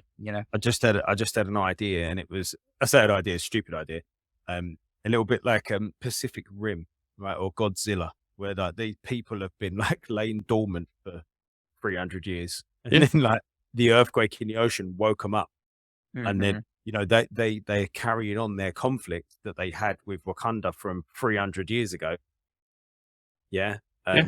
Actually, it's not actually as stupid as it sounds. No, Now that I'm it's a saying good it out loud. idea. Yeah, it's a It good actually idea. is. Yeah. So like so Namor was born then, exactly Mhm. then. Yeah, that is when he was born. He's Mhm. however long ago that was, 300 years ago. Then his people were warring with ancient Wakanda, and then something happened, and they got kind of put to sleep, Sidetracked. hibernated. I don't know what word you want to use. Done. Deep freeze. I don't know. Whatever. Anything could have happened, couldn't it? And then this earthquake in the under the ocean has opened up their world again, and they're now back out into the world, and they're going to continue their war with Wakanda. Mhm. I think you could very well have like that prophecy like situation where Namor Mm. is like the prophesized one. He's the one that they were like waiting for to come at Wakanda, kind of type of thing. So Yeah, for sure, for sure. So if you're done with all your questions, I'm just going to share what my experience was on Thursday. If you want to hear it, I won't talk for too long because we've been on for ages. But so on oh, Jarian's gone. we lost him. I'm Let's sure see he'll if he be comes. back. I'm sure he will be back. So and unless he's cut us off. Oh, Sorry we're about that. back again. That's all right. We're back. I wasn't gone that long, so we Um, still should be live. But go ahead. okay. No, I was just going to say. So I was just going to share my experience on Thursday with everybody. So I know you guys know, but people listening might not. I went to the European premiere of Black Panther: Wakanda Forever in London. I didn't actually obviously go and see the movie. That was reserved for the uh, the special people. But me and my son did go, and we got right up to the front of the black carpet. Actually, it wasn't a red carpet; it was a black carpet. We got to see all the casts arrive, and my son got this. I don't know if you'll be able to see it, but he got this comic book signed. It's only just a standard issue comic book, but there is every every cast member's signature on there, Nice. except Angela Bassett, who wasn't there, and except Letitia Wright, who got kind of whizzed through and whizzed out again because it was a little bit late by the time she got there. But Danai Gurira, Winston Duke, Tenoch Huerta, Michaela Cole, Florence, can't remember the surname, and Ryan Coogler all signed, and Martin Freeman all signed his comic book. And I got my M'Baku Funko signed. Nice. That's cool. So yeah, so he's cool. And I did get my 80-year Namor signed by Tenoch Huerta as well. So I was really pleased with that. And Tenoch Huerta, what a lovely bloke. He was so nice. He was probably the only one of the cast that Danai Gurira, actually, she spent a lot of time sort of talking to people as well. But most of them, and I get it, there was quite a lot of people there, asking for autographs and pictures, and they probably get fed up with it. But so I'm not, not knocking them at all. But Tenoch Huerta and Danai Gurira, they did spend some time like talking to people and really sort of slowed down a little bit to sort of do stuff rather than just kind of dribble on their next big and move on. But no, it was a really great experience, and we've said that's it. We're gonna try and go to all of them now. But I said to my son, like, don't be fooled. I think we might have just got a great experience there. I mean, we got lucky to get where we got. We was right at the front of the barrier. There was, everything kind of went very, very smoothly. We was at the end in the family enclosure bit where we wasn't with the sort of autograph hunters that were absolute animals. Yeah, it was a great experience to go and do. And they were giving away tickets as well. They gave away free pairs free pairs of tickets, so 6 tickets in total, to people in the crowd, and that would have topped it off to go and watch the movie with the stars of it on opening night. But sadly, we didn't win those ones. But great experience nonetheless, and really pleased to get those couple of bits signed. But it was just great to be involved, really. And like I said, next one is Ant-Man Quantumania. We're going to go for in February. Nice. So, yeah. And really good experience. Thank you again so much for getting that shout out to my wife. I showed her, she was completely surprised, made her day. So you're her hero right now. So yeah, it was one of those ones. Like I said, Tenoch was it was so nice. He was sort of taking his time, and I said, "Oh, Tenoch, would you mind doing me a quick video?" And he said, "Oh no, what do you want me to say?" And I said, can you say hi, Patty, love you, and just blow her a kiss? And he said, yeah, fine. So I just did it, and he did it, and I was like, I didn't even think about it because I could have asked him to do another one as a shout out to the group, but it kind of just went over my head. I was thinking of that the whole time. And the funny thing is, actually, because they all go down the press line. There's press people, and it takes them hours. It must have taken them an hour to get down the press line from the time they eventually arrived on the carpet to get down to where everybody else was. And Tenoch went straight in. He went straight into the cinema. He didn't come down the end. And we was like, damn it, gutted. And I was like, I'll put my Funko back in my bag then. And then about 5 minutes later, he came back out and done all the signing. I guess it just wasn't, he couldn't hang around because I think Martin Freeman was still talking to somebody, and Michaela Cole was still talking to somebody. So I think they must have gone in, maybe he went in for a toilet or something. I don't know. But no, really lovely bloke. And they were all really nice people, actually. And considering it was quite a chaotic environment, they were all really nice. So yeah, really, really glad I went. So when you go for Quantumania, is there anyone you're looking forward to seeing? Well, yeah, I mean, Paul Rudd, obviously, he's a legend, isn't he? He's an absolute legend, and not just from Ant-Man, just from everything. I've loved him in everything I've seen him in. All the sort of comedy stuff he'd done in the early 2000s was brilliant. All the way back to first seeing him in Friends was great. So yeah, Paul Rudd, and you got to be excited about potentially seeing Michael Douglas and Michelle Pfeiffer. What a couple of legends they are. So that would be great. But the idea for that one, and it goes. You both know that. Well, you can see it usually behind me in the stream. I've got my Ant-Man helmet, and I want to try and take the Ant-Man helmet and get that signed. Nice. Stuff like that would be really cool. But I also just purchased yesterday from a local person an Ant-Man on Anthony. Funko. So that's an option. I got a really good That one's price. awesome. It is really good. I took it out of the box this morning just to have a look at it. Yeah, it's fantastic. It's really good. That would be a cool one to get multiple signatures on too. Like Yeah. it could get like Hope or who else? Cassie's signature. I can't not remember that Any actress's of the name. cast. Yeah.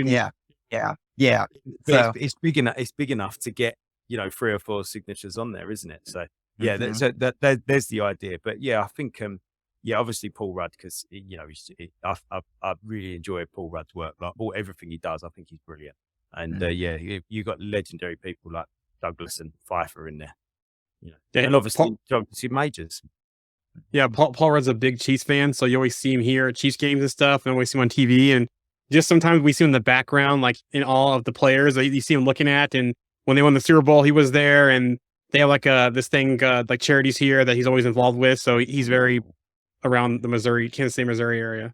Yeah, he just seems like a really nice guy, just like a really normal person, doesn't he? And but yeah, we'll see. Like I said, I don't know whether we'll get lucky again like we did this time. Everything just kind of fell into place really smoothly. My son on the way back from London, we lived just outside, about 30 miles outside London, was on the train journey back, and he said, "I think that was my best trip ever into London." Nice. I was like, brilliant. Yeah, it was very good. So yeah, but so a great experience, and I'm looking forward to doing it again. Go ahead. Done. Well, I was gonna say one last thing before we wrap up. Are we doing the review next week, and we're gonna stream it to the group as well? So how did that poll go that he did? The poll went well. I think and most people were in favour of doing the review show with a spoiler warning, and as long as we're sensible with what we say and we don't shout out any major spoilers without giving everybody a little bit of a warning to turn off, I think we're good to go. All right, cool. I'll put the spoiler banner up, and then we'll schedule it for the same time next Sunday then. Fantastic. Looking forward to it. All right, chaps, it's been an absolute pleasure. Thank you for Jamie, both Jamies, Roxy, for listening. Anybody else that's been listening or watching tonight. And we'll catch you next time. See you later. Thank you.